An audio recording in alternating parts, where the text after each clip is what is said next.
Tenemos en línea y agradecemos a esta hora de la mañana al ex canciller, bueno, expresidente de la democracia cristiana también, diputado, senador, no, lo teníamos, lo vamos a contactar inmediatamente para poder conversar con él. Ignacio Walker, en todo caso, se los anticipamos.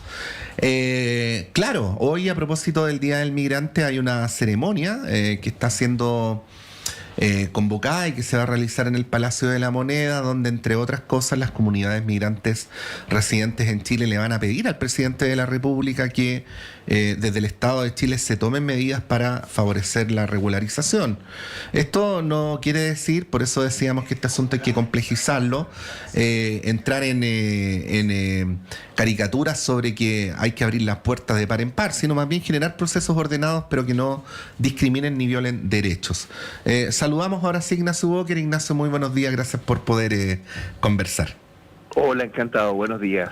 Sí, Ignacio, algunos leyeron, bueno, aquí hay varios temas de política internacional que están interrelacionados, así que vamos a tratar de hacerlos dialogar a todos.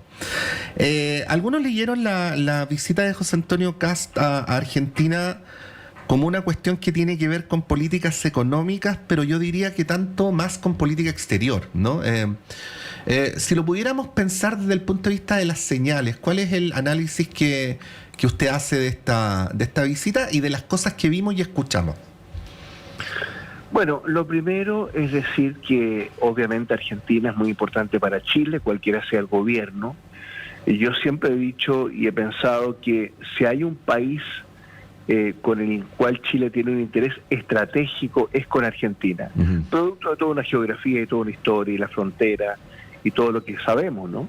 Entonces yo creo que es importante y se estila cuando los gobiernos asumen este tipo de visitas. Yo no tengo problema con eso. ¿Cuál es el problema? Bueno, lo hacía ver Carlos Peña en el Mercurio ayer, ¿no? Que decía, mire, esta visita es inoportuna, decía él. Yo no lo comparto necesariamente, pero porque aquí más que asunto de Estado, la relación de Estado entre Chile y Argentina, hay una afinidad política e ideológica que prima, ¿no? Todos sabemos efectivamente que entre José Antonio Kast y Javier Milei y Nayib Bukele y Donald Trump y Víctor Orbán y lo que fue en su momento Jair Bolsonaro, hay una afinidad política e ideológica, ¿no? Hay un primer problema. Entonces, ¿hasta qué punto esto es afinidad política e ideológica o hasta qué punto es un asunto de Estado? Segundo, la foto con la motosierra. Yo no le vi cara de contento a José Antonio Kast, el presidente electo, con la foto con la motosierra, porque desde la noche del domingo lo que él ha estado tratando de hacer es mostrar una actitud amplia, ¿no es cierto?, de buscar acuerdos.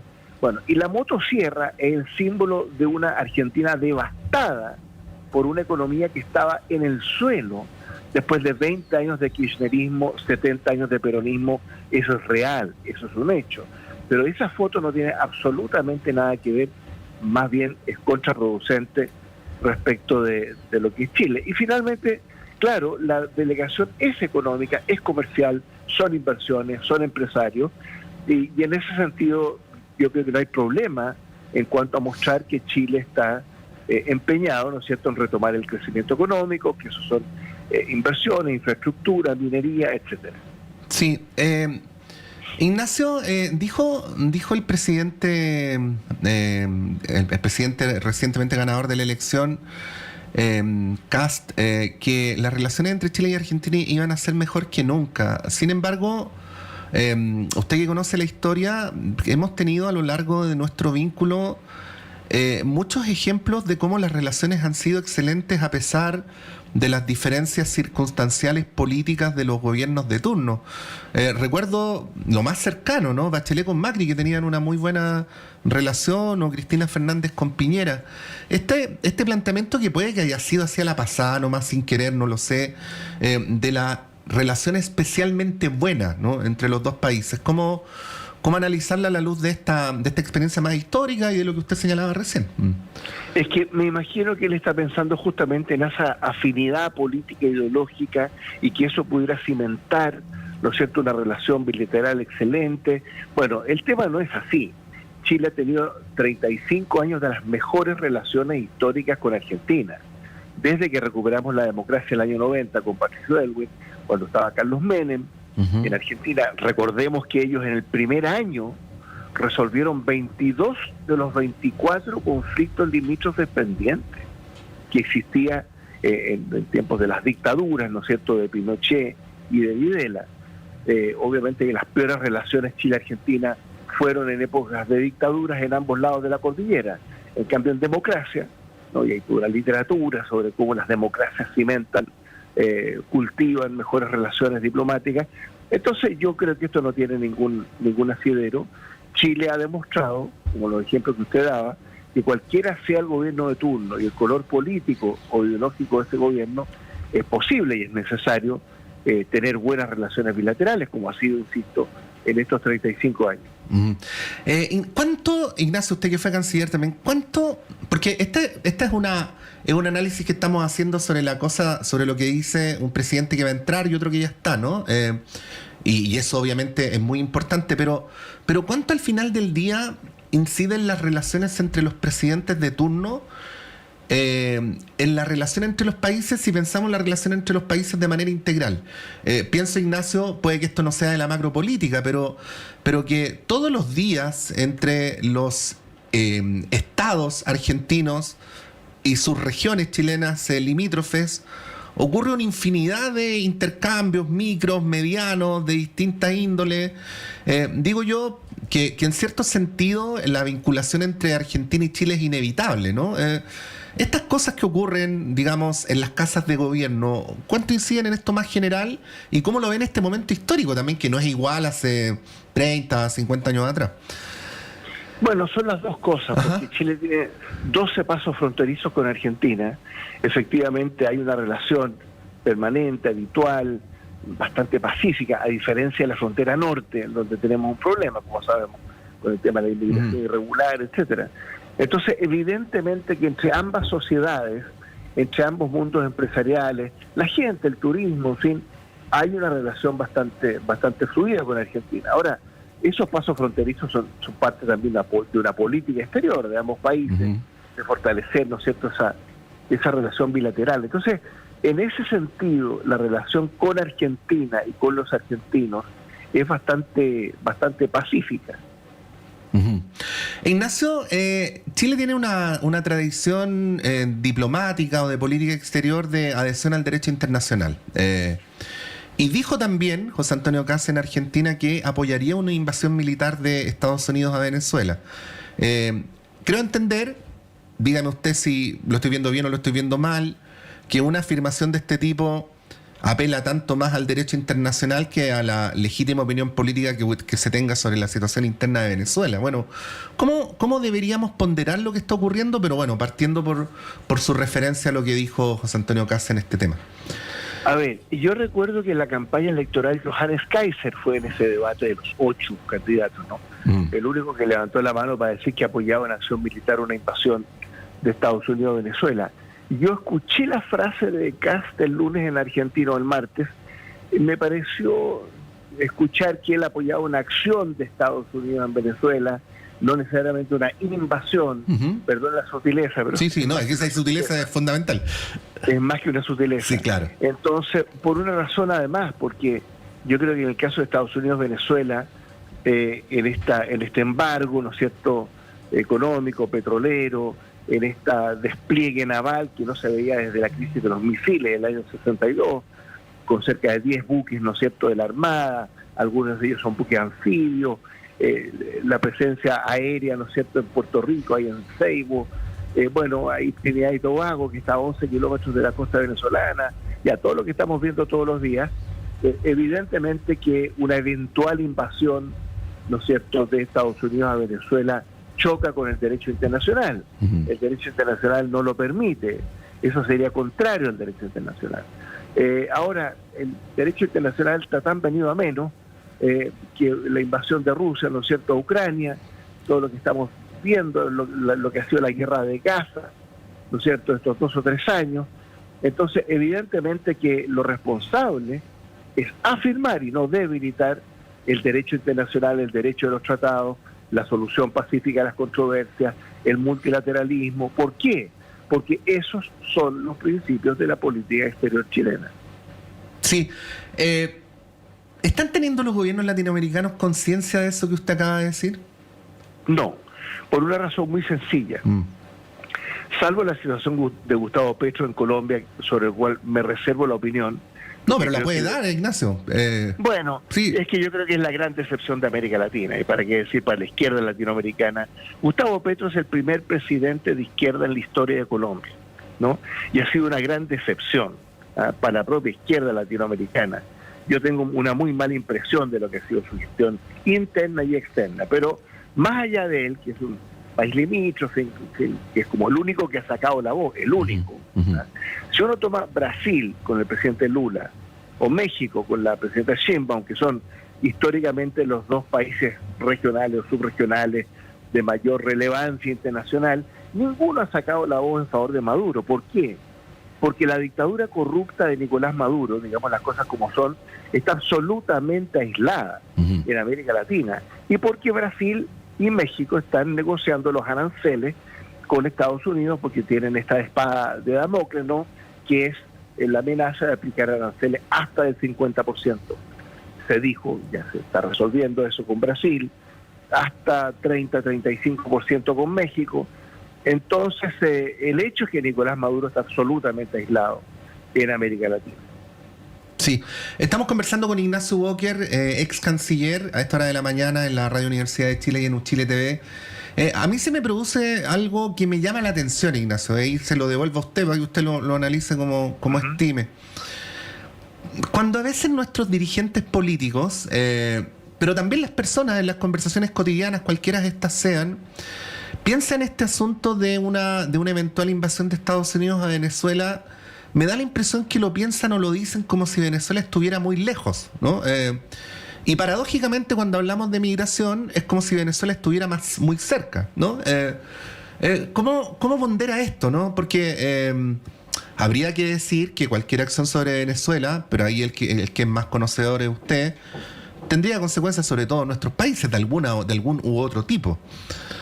Bueno, Donald Trump hace 2 o 3 semanas expuso públicamente su estrategia sobre seguridad nacional, que es un documento de unas 25 páginas, donde él coloca el tema de las zonas de influencia, las esferas de influencia, ¿no? Esto que se ha dado en llamar pretenciosamente, a mi juicio, el corolario Trump del corolario Roosevelt, ¿no es cierto?, por Theodore Roosevelt, que fue la diplomacia de las cañoneras, como se le llamó a principios del siglo XX, en relación a la doctrina Monroe de 1823.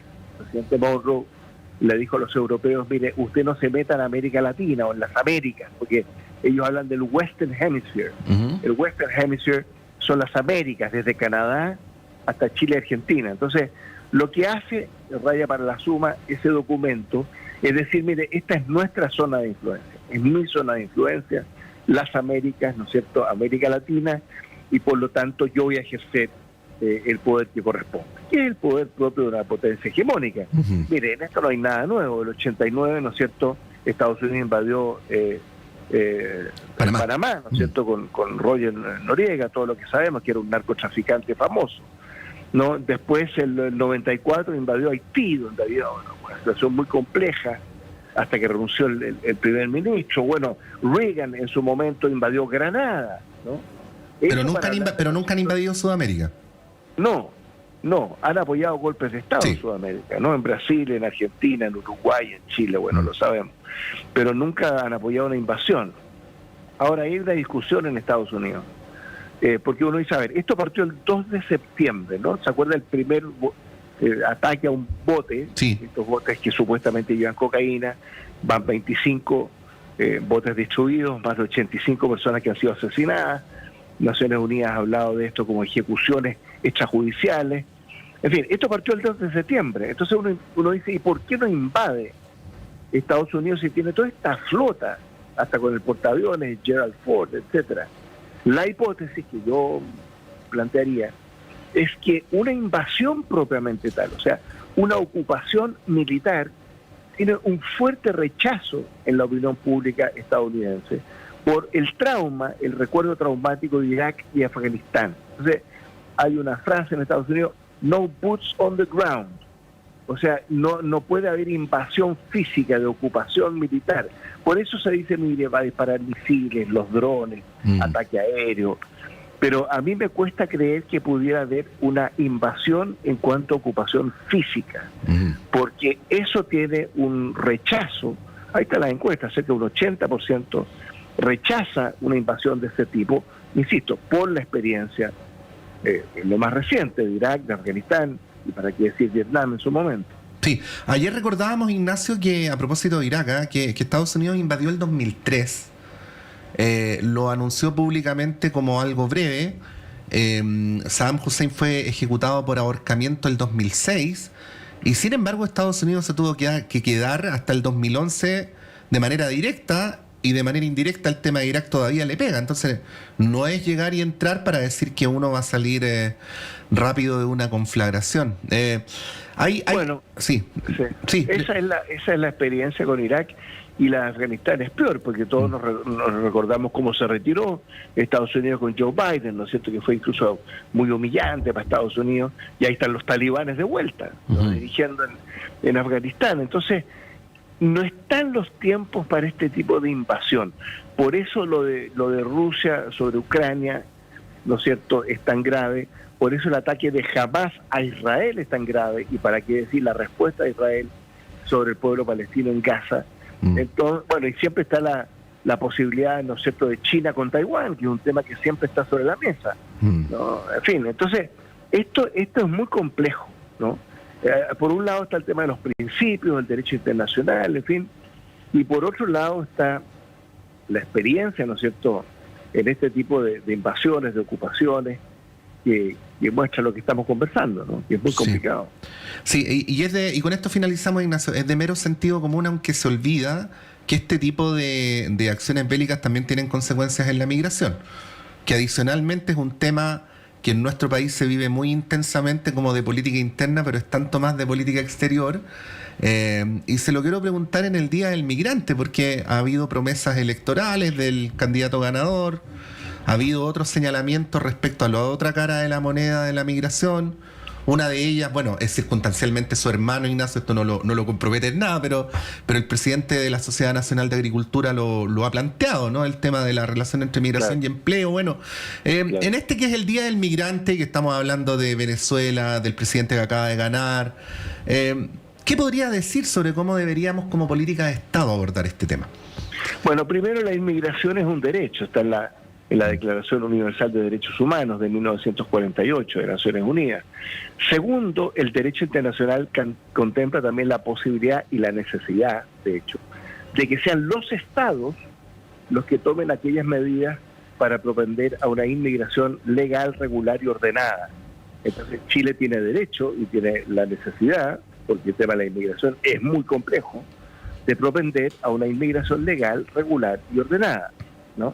En tercer lugar, según Naciones Unidas, hay como 300 millones de inmigrantes en el mundo. Mire usted lo que ha pasado en Europa. Esto tiene consecuencias políticas. Toda la ola ultraderechista que surge en Europa, con Víctor Orbán, con todos, Giorgia Meloni, etcétera, todo tiene relación con la inmigración irregular, con la inmigración que se percibe como fuera de control, ¿no? Y eso en Estados Unidos hay 11 millones de inmigrantes ilegales, se calcula. Bueno, y en Chile hay 2 millones de inmigrantes, ¿no?, extranjeros avecindados, casi 2 millones. Esto está aumentando fuertemente en los últimos 10 años, y es un tema, hay una preocupación. Aquí no cabe ninguna ingenuidad. Tenemos un problema y hay que abordarlo. Ahora, yo tengo la impresión de que primero hay que hacer un empadronamiento, porque ¿cuántos son y dónde están y quiénes son? No tenemos idea. Se habla de 320.000. Esa es una cifra, yo creo, bastante arbitraria. Se calcula que son entre 200 y 600.000. No sabemos. Entonces hay que empadronar, hay que hacer incentivos para que la gente concurra a empadronarse, saber quiénes son y dónde están. Hay que formalizar, porque hay que hacer distinciones de distintos tipos de inmigraciones. No es un solo gran paquete de 2 millones de personas. Muchos están, la mayoría están en los servicios, en la agricultura, en la fruticultura, en el sector productivo. Otros, por supuesto, delinquen, que están comprometidos con el narcotráfico, el crimen organizado transnacional. Entonces hay que formalizar y hay que regularizar, como lo hizo el presidente Piñera, además en decenas de miles de inmigrantes en su momento.